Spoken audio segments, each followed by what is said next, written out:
let's get down to sewing. I'm going to put the slide-on tray on. You just slide it directly on the machine. When you're done, you're going to push this button and slide it off. I've also put the freehand system in. Once you get used to this, you're not going to be able to live without it. It raises the presser foot and lowers the feed dogs. It will not lock the presser foot in the up position. You still have to use your presser foot lifter for that. Before I get started, I'm going to push this book, the Big Book of Feet. It is absolutely wonderful. Your machines will come with different presser feet. Not every presser foot comes with every machine, but they are available for almost every machine. This book will actually talk about all of the feet that are available for your machine, and it will show you what to do with that particular foot. Absolutely love it. This is something that'll keep you awake nights dreaming about what you can do. Just to give you an idea, none of the machines come with the number 10 foot, which is called the edge stitch foot. But it's not just for edge stitching. If you look in the Big Book of Feet, it will tell you that you can use it edge stitch, stitch in the ditch, understitching, attaching the ribbon, corded edges, edge to edge seams, and on down the road. And when you look at the next pages, it's going to tell you how to do those things. This is a fabulous, great Christmas gift, birthday gift, whatever. Anytime you see it on sale, get it. It's well worth it. So I'm just going to start sewing right now, but I'm going to change from the 1C foot to the 1D foot because I have the dual feed on this machine. I'm going to flip that little switch, take the whole foot off, put the other foot on, flip the switch on, but because I have a dual feed foot on, I have to engage the dual feed feature, and that's that button that's on the back of the machine that you need to pull down. It looks like the presser foot lifter, what you're used to, but it isn't. It actually puts the dual feed and engages on it. If you have a dual feed foot on but do not have this engaged, things will not work all that well for you. It is suggested that you use it every time. Just so that you can see what happens, I have the machine on a straight stitch. I'm going to use the slider and just start sewing. I can go faster, I can go slower. To stop it, I'm going to hit that same button again. In this case, I have scissors. The way it happens to be programmed right now, it has cut and lifted the presser foot. Later on down the line, you'll learn how to change all of the settings on all of these different functions. To get to your other stitches, you can certainly just touch the screen and start going. Guess what? You can change functions on these stitches while you're sewing. I can make it go to a satin stitch while I'm sewing, play with the stitch width, stitch length, hit the clear button, it goes back to factory settings. I can play with it, whoops, almost off the fabric. Let's stop it. Anytime that I have changed any stitch or function on the machine, you'll see things turn yellow. This means that it's not at factory setting. If I hit the clear button, it goes back to factory setting. So if you watch right here, I'm going to change the stitch length of this one, and you see that it turns yellow.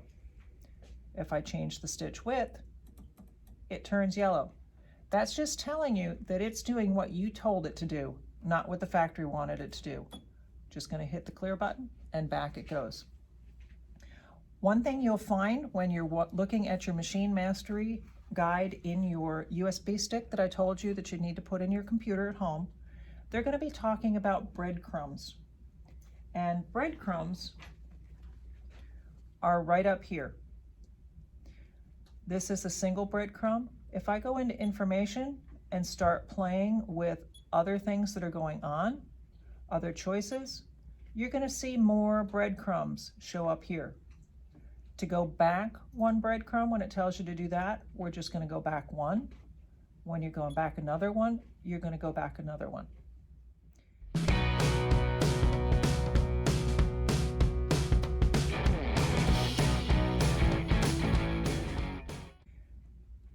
Yellow. You see yellow here. That means that some function that is hidden behind this information screen has actually been activated. So anytime you see anything yellow, it's not at factory setting. I can just hit the clear button and it goes back to factory setting. Breadcrumbs, remember what they are. If you happen to know what stitch you're looking for, you can do a lookup. If I go here, if I want a stitch number 33 and say okay, there isn't a stitch 33, oh well, let's try 21. And it has taken me to stitch number 21. So that's another way to find your way around your stitches. So let's go back to your practical stitches and let's go back to the stitch number 1. When we were playing with the zigzag, I was playing with my stitch width and my stitch length at the same time, but you can also play with your needle position. So I'm starting a straight stitch here. I'm going to go slowly so you can see that. You can move your needle position while you're sewing. You can see it on the screen right here. That's pretty darn neat, that you can customize it while you're sewing.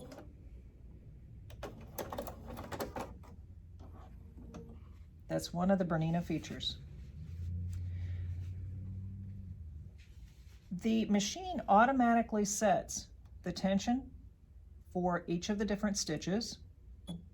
It sets the presser foot pressure, and you have to tell it which presser foot is on there. You can play with those if you have 2 different kinds of thread or something like that in your bobbin and your top, which is not, depends on what you're doing, whether you want to do that. You can go in and change this. But one of the most important things to remember is that the way the sewing machines work, they have to be perfectly timed with the needle and the bobbin area. If you hit a pin or anything like that and send it out of timing, that's not necessarily a good idea. So if you're working with pins, it's a really good idea to pull your pins out before you actually stitch over them. Let's have some fun with a couple of decorative stitches. If I want to come in here and go to stitch number 101, you can see on the screen exactly what it is that you're going to be stitching out.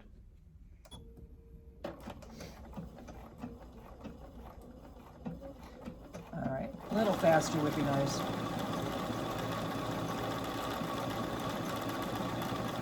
If I want this to stop at pattern end, I can just touch that and it's going to stop when that particular stitch is done. And we have some fun little flowers. Right now I have it set for the needle to stop in the down position. So if I were to go back to, say, the straight stitch and start sewing and stop, it stopped in the down position. There are a couple of different ways that you can change that. You have your external icon, and that raises the needle, or I can do a stitch by stitch. Now I have this stopping in the needle in the down position. I'm going to use the freehand system to raise that presser foot, turn my fabric, and away you go. That means that I don't have to go and find where the presser foot lifter is here. I don't have to worry about taking my hands off of my fabrics, and I can just go on to the next section and just keep sewing.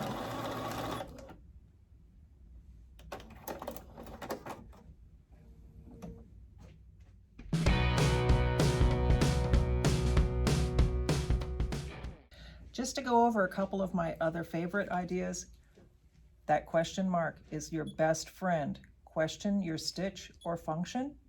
It's all built in your machine. When I say stitch, I wondered what that one was.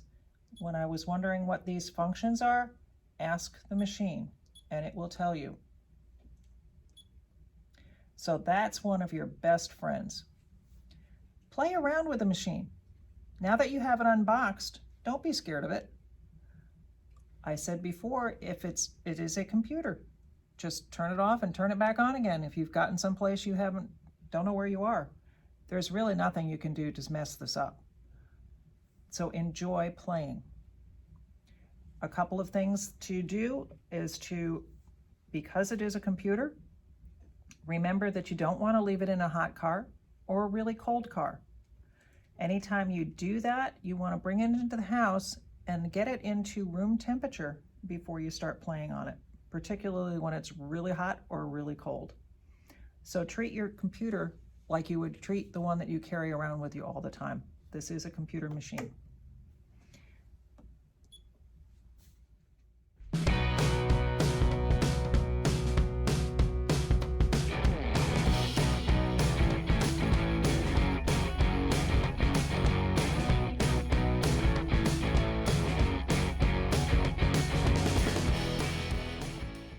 Hi, just a reminder, I'm Ann Johnson. I'm at the Bernina World of Sewing in Raleigh, but do come visit us in Wilmington as well.